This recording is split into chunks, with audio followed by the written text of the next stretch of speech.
Yo, so guys, welcome back to another video. This is another different type of reaction. I say this a lot, but the video is the vanishing of flight 370, 370. I don't know how it's said, but I'm going to say 370. And again, this has been suggested quite a few times, and this specific video has been suggested a lot. And this is something that I'm obviously aware of because it happened in recent history. Malaysia Airlines flight 370 was a scheduled international passenger Malaysia Airlines on the 8th of March 2014, so it was like 6 years ago. Just over 6 years ago. From Kuala Lumpur to its planned destination, Beijing. So I must have been about, 13 when this happened? So it was obviously big news because I still got it in the sort of, I heard of it. I heard the sort of basic things of it. Like I didn't know the full in-depth details. And back then, sort of when I was 13, I wasn't really looking at this kind of stuff on the internet or on the news. But nowadays, I'm sort of finding myself really interested in learning about history. This isn't really history, but just sort of things, like crazy things that have happened in the world.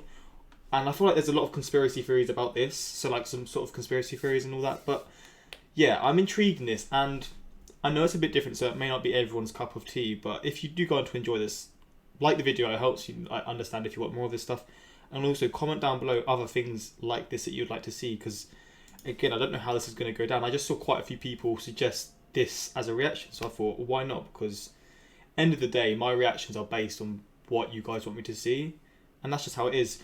Also, quick shout out to my second channel. I post a lot of random content on there, so if you're interested in seeing more of my videos, go to my second channel. There's a lot of different stuff compared to this main channel, but yeah, let's just get into this, man. Let's see what this video has to offer, man. I'm interested in seeing this because it's completely different to what I usually watch. How's the audio?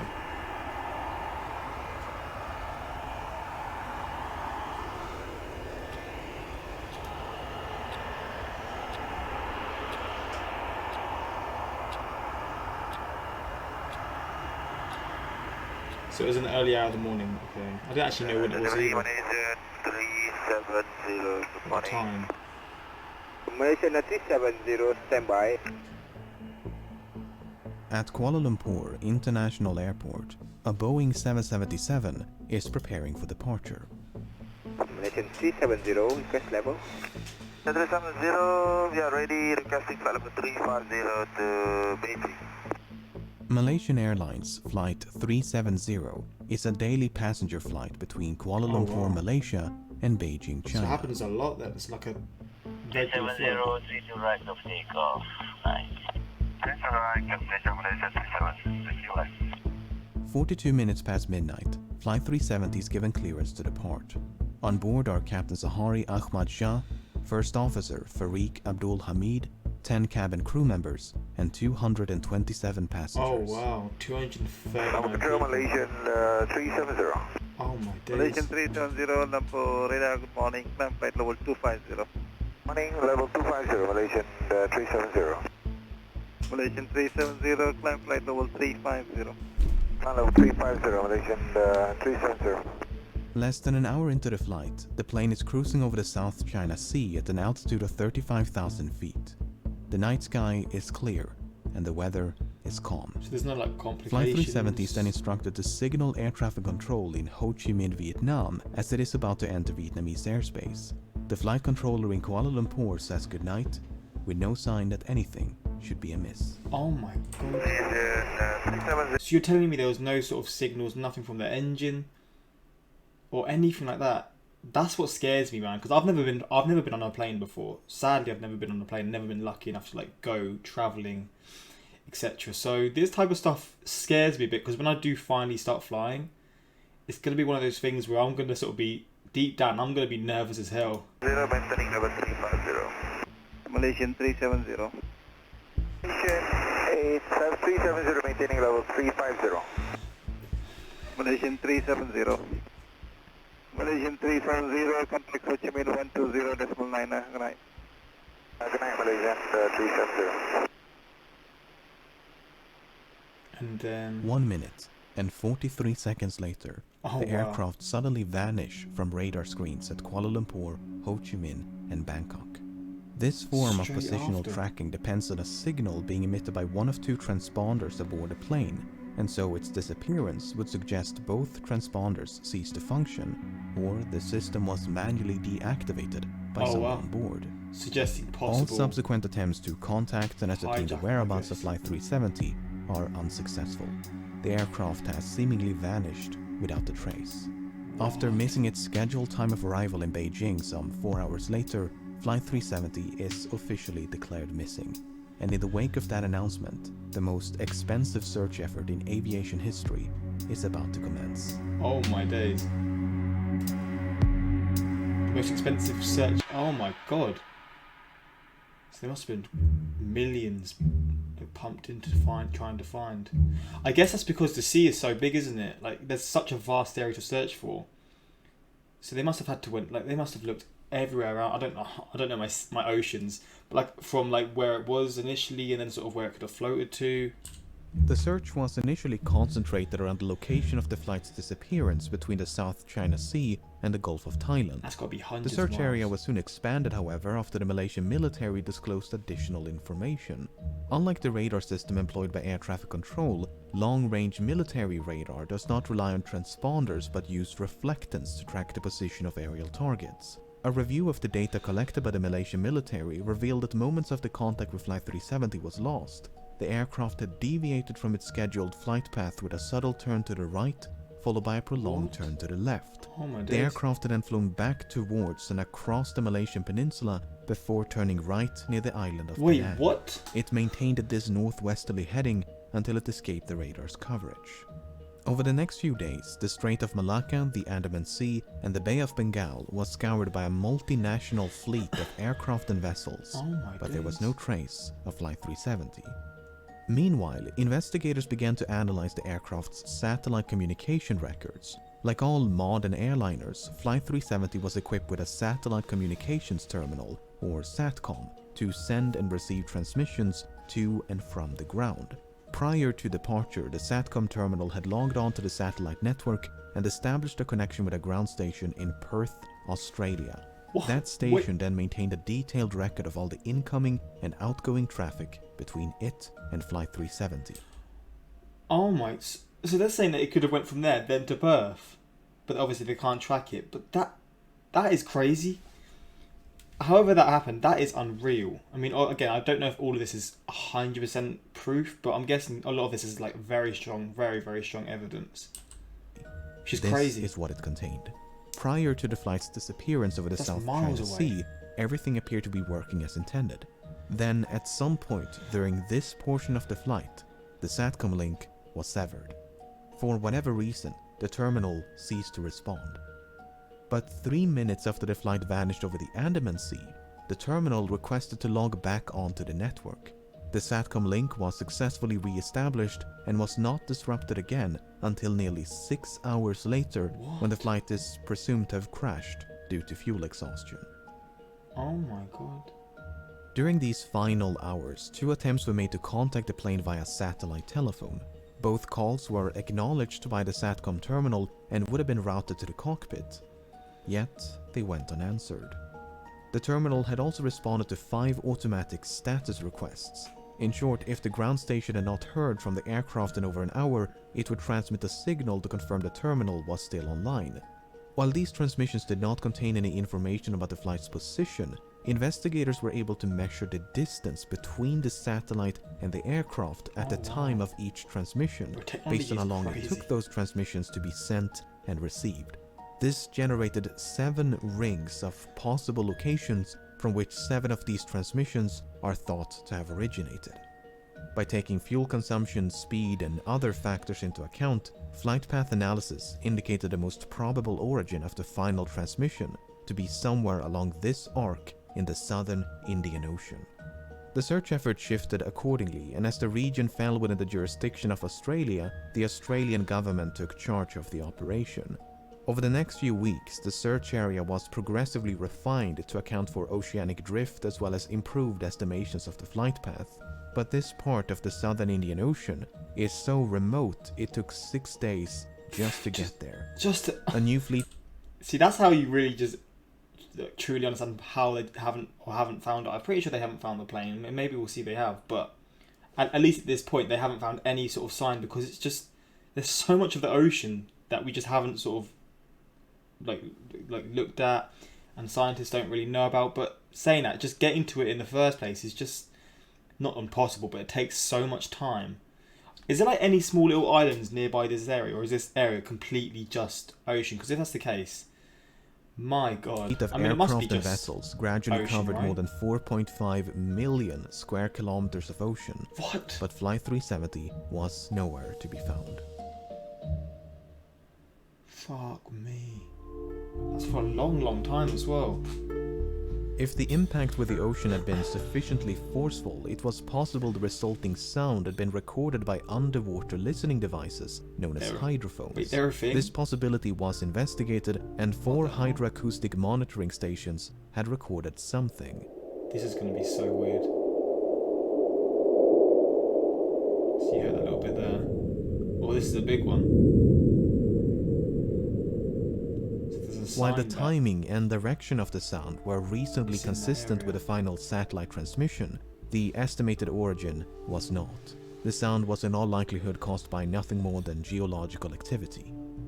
Flight 370 was also equipped with 2 underwater locator beacons which had a battery life of some 40 days, and as the deadline approached in early April, signals with a pulse and frequency somewhat similar to the signal emitted by the beacons were detected at depths of up to 3,000 meters. An autonomous submersible then spent weeks scanning the seafloor where the signals had been detected, but no wreckage was ever found. And nothing would be found until more than 16 months later, when a discovery was made on the opposite side of the Indian Ocean. On the 29th of July 2015, a group of people were cleaning up a beach in Reunion, a small island to the east of Madagascar, when they stumbled upon this 2-meter-long metallic object covered in barnacles. Aviation experts quickly identified the object as a section of an aircraft wing known as a flaperon. Upon closer inspection, internal markings including dates and serial numbers conclusively ascertained the flaperon belonged to Flight 370. That is insane. Even though Reunion Island is some 4,000 kilometers west of the search area, and more than a year had gone by since the flight disappeared, the location was consistent with simulations of debris dispersal patterns. There was now tangible evidence that Flight 370 had crashed somewhere in the Indian Ocean. God damn. The discovery of the flaperon prompted numerous searches along beaches and shorelines of southeastern Africa, and at least 31 additional items of interest have since been recovered and examined. Some of these items include a section of the outboard flap from the right wing, a piece of cowling from one of the 2 engines, a partial door from the nose landing gear, a section of the vertical stabilizer, and a mangled casing from one of the embedded headrest monitors. Oh my God. 18 of these items were identified as either likely, highly likely, or almost certain to have originated from Flight 370, whereas only 3 could be confirmed. The remaining 11 could not be identified. There were no traces of an explosion found on any of the debris tested, nor was there any evidence of a fire except for 3 small burn marks on one of the unidentifiable items. The search for debris was further aided by Earth observation satellites. Analyses of satellite imagery from March of 2014 uncovered a number of images which appear to feature man-made objects floating on or just below the surface in the southern Indian Ocean.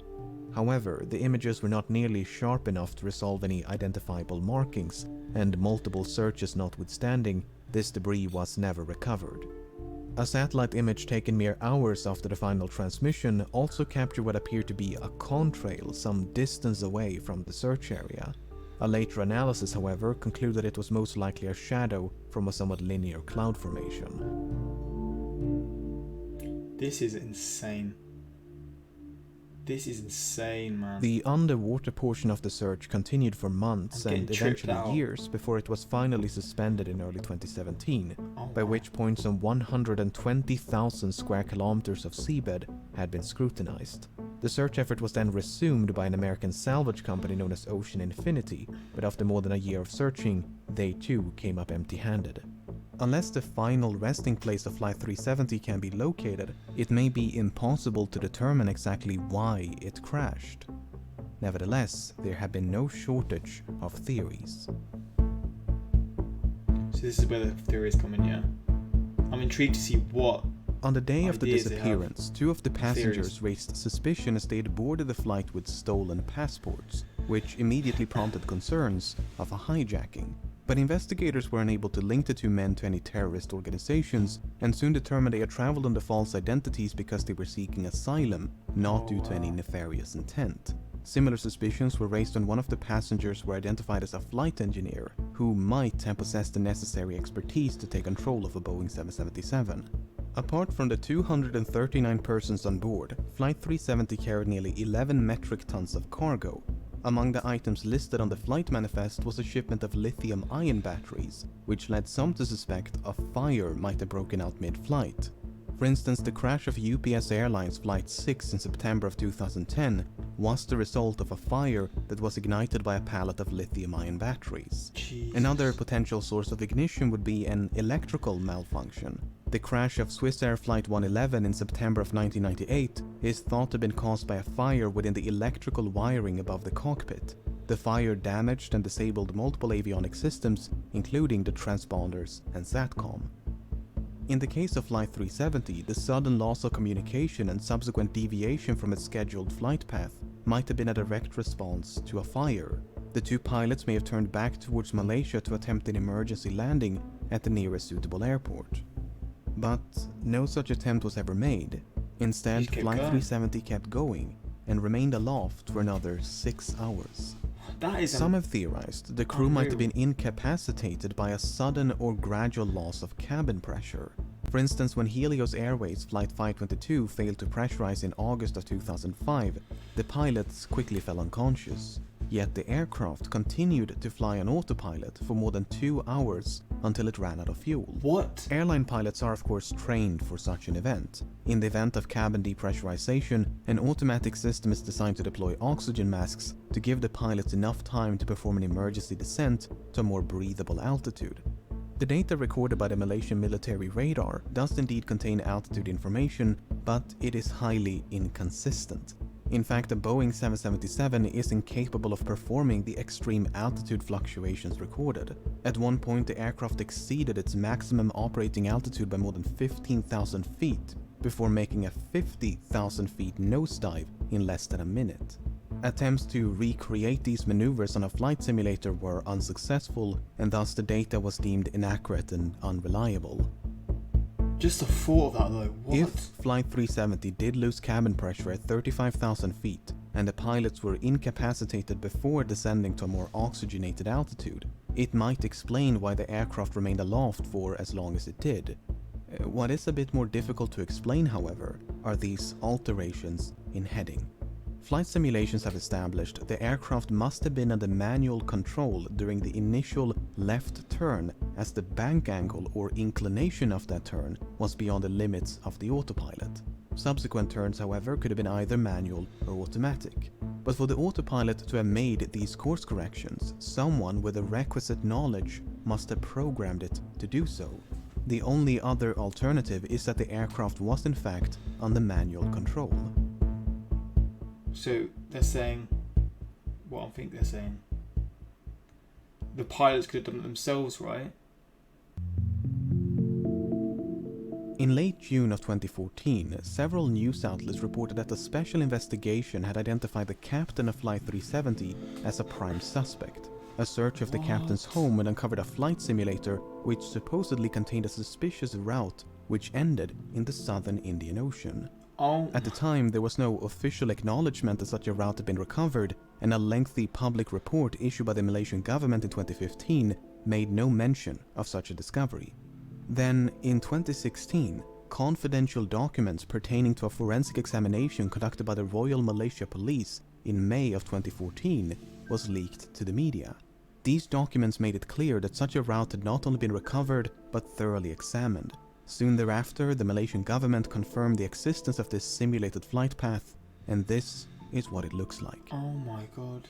It should come as no surprise that many regard this as damning evidence of premeditation, but according to investigators, it is not quite so evident. The data recovered consists of 7 coordinates, 2 in Kuala Lumpur, 2 in the Strait of Malacca, 1 in the Bay of Bengal, and 2 in the southern Indian Ocean. The data was reconstructed from a file that had been automatically generated and saved by the simulation software a month before the incident. However, it's not clear whether the coordinates originate from the same flight session. In other words, it might not be correct to simply trace a continuous line between these 7 coordinates, as they could be from separate sessions. The forensic examination by the Royal Malaysia Police simply concluded no activity captured conclusively indicate any kind of premeditated act pertaining to the incident of MH370. Even so, the similarities between the simulated route and the presumed route of Flight 370 directly influenced the search operation. Australian investigators considered the possibility of someone deliberately extending the range of the flight by gliding the aircraft off the fuel exhaustion. If so, the plane could have traveled an additional 200 kilometers. Jeez. Alternatively, the range could have been reduced That by a far? controlled ditching prior to fuel That exhaustion. is crazy. While ultimately deemed unlikely, these 2 scenarios did affect the search effort. If the captain steered Flight 370 off course with the intention of crashing in a remote part of the southern Indian Ocean, his motive is an even greater mystery. Sahari Ahmad Shah was 53 and married with 3 children. He had more than 18,000 hours of flight experience and a spotless track record. Investigators found no evidence of financial issues, and his monthly expenses before the disappearance indicated nothing unusual. He had no history of mental illness, nor had he displayed any recent changes in lifestyle or behavior. He was raised on the island of Penang, which has led some to speculate the flight's second turn to the southwest of Penang was the captain getting a final view of his hometown. Some believe a hijacking could have been politically motivated, as Sahari was an avid supporter of a democratic opposition leader who was sentenced to 5 years in prison mere hours before Flight 370 took off. Others point to unconfirmed reports of marital issues, but this is contradicted by the official investigation and disputed by family members. The only real inconsistency noted by the final report is that the captain failed to repeat the assigned radio frequency during the last verbal communication. Malaysian 370, contact Ho Chi Minh 120.9. Good night. Good night, Malaysian 370. It would have been standard procedure to repeat the assigned frequency, as the captain had correctly done a few minutes prior. 370, contact Lampur radar 1326, good night. Alright, 1326 Malaysian 370. Whether this omission is indicative of anything but a mistake is anyone's best guess. By all accounts, Captain Sahari was an affable and well-respected pilot who was passionate about aviation, as evident by the photos and videos he shared on social media. Hi everyone, this is a YouTube video that I made. He's got a YouTube channel. Community service. After learning. The co-pilot was found to be even less conspicuous. That is so chilling. Farik Abdul Hamid was only 27 and due to marry a fellow pilot. He had nearly 3,000 hours of flight experience, although only 39 hours in this type of aircraft. I mean, that's the worst thing about this, because no one truly knows what's happened. You're getting all these sort of conspiracies, and for the families involved, it must be so horrible, because it's just like you're hearing that your children or your brother or your father has like been involved in this, or you had the other 2 people who were seeking asylum but they fought them initially, just all these different things, and it's just like, for them it must be so difficult. I can't imagine. Much like Sahari, Farik had no financial, I'm blown away by mental, it. or I can't imagine how interpersonal they issues of note, reacted. nor was there any evidence of conflict between the 2 of them. Some questioned the plausibility of a pilot-instigated hijacking due to the apparent lack of interference by the other pilot. Well, when Ethiopian Airlines Flight 702 was hijacked by the co-pilot in February of 2014, he did so by merely waiting for the captain to take a bathroom break before locking the cockpit door behind him. The co-pilot was then free to divert the Italy-bound flight to Switzerland to seek asylum. The only noteworthy piece of evidence in regards to the co-pilot of Flight 370 is his phone. You see, when the confidential documents were leaked, they also confirmed another long-circulated rumor, namely that a cell phone tower had briefly established a connection with an iPhone 5S belonging to the co-pilot as Flight 370 approached the island of Penang. According to investigators, it was not a phone call, as has been widely reported by the media, but merely an automatic location signal. Why this information was omitted from public reports, we may never know. Flipping hell. So what is one to make of all of this? On the one hand, the simulated flight path seems suspicious. On the other, it is difficult to cast any substantial doubt on either of the two pilots' character. It is equally difficult to deny a hijacking is consistent with the available evidence. Then again, we're missing some quite major and literal pieces of evidence. The final report issued by the Malaysian government in 2018 could not attribute the loss of communication nor diversion of Flight 370 to a malfunction. Instead, it is believed that someone manually manipulated the aircraft and its systems. For instance, investigators believe SATCOM was manually disabled by a sudden and prolonged interruption of power. Then, once power was restored, the terminal simply rebooted. Likewise, the alterations in heading are believed to be the result of manual inputs. With that being said, the uncertainty of these findings are repeatedly emphasized due to the limited evidence available, and the report does never explicitly state the flight was hijacked. In fact, no real conclusion is reached. Both the Malaysian and Australian government agree that Flight 370 crashed in the southern Indian Ocean, but that the cause is indeterminable without the wreckage, the location of which has managed to elude some of the foremost aviation experts in the world, as well as an impressive arsenal of cutting-edge technology for more than half a decade. Authors, aviation experts, and independent investigators have all chimed in to offer their own thoughts and theories as to the nature of the crash and the location of the wreckage.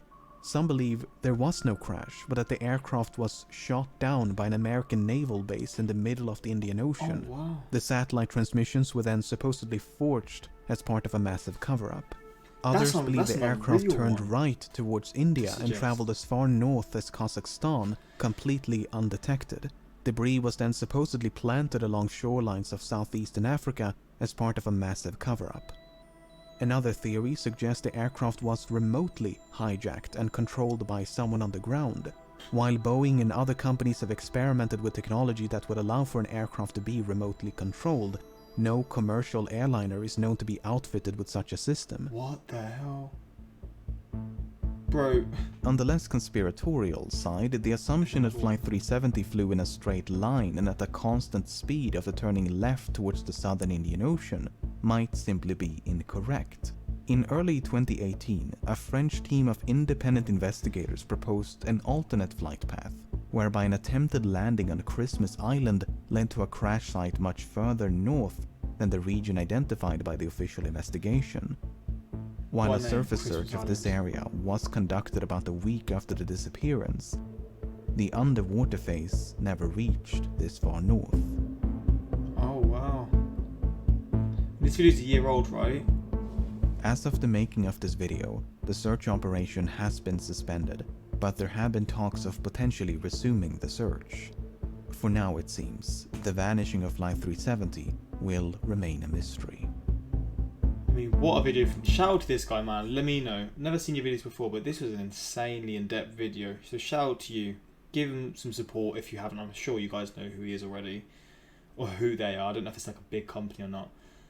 But the fact that they didn't search that area, and this is a year ago. So maybe there's some updates on that then. But this is unreal. This stuff just blows me away, man. I don't think it ever truly gets into my head how like mind-blowing it really is, but like just seeing stuff like this makes you realize how just crazy it is that there's not really still any true like information of what actually happened. There's so many different sort of ideas and conspiracies, and again for the families it must be, I can't imagine the pain. I just can't. When YouTubers make better and more engaging documentaries than news outlets and people with millions of dollars, it's true. YouTube is a hotspot for like these types of just incredible videos to react to, and just videos in general. So good, man. There's nothing in the world that creeps me out more than this event. It's honestly, it's so like when you think about it, it's just crazy. Can we take a moment to appreciate how well put together this video is? Again, shout out to this guy, man. Incredible video. If I die before they find this plane, I'm going to be an angry ghost. Has there been any of these sort of like flights going missing or flights vanishing in the past where they've been found like years later? Because if there is, maybe I should look into that, because that would really intrigue me, like how they managed to find the stuff again if it happened like years ago. say the crash happened in like the 60s and they found the stuff in like the 70s or the 80s. Like, I feel like at this point it's going to be near impossible to find any information around it or any sort of wreckage or anything, but maybe it will be. Like, you just don't know. It's just the ocean is so big, it's just like I feel like it's going to be impossible. But again, with technology going the way it is, who knows? And hopefully they do, because for the families again, it would be like, it would probably be like a really just make them not thankful, but make them feel a bit more at ease. And maybe they'll find like a wreckage on the plane where it shows there was a fire or something like that, like something that gives more information about it.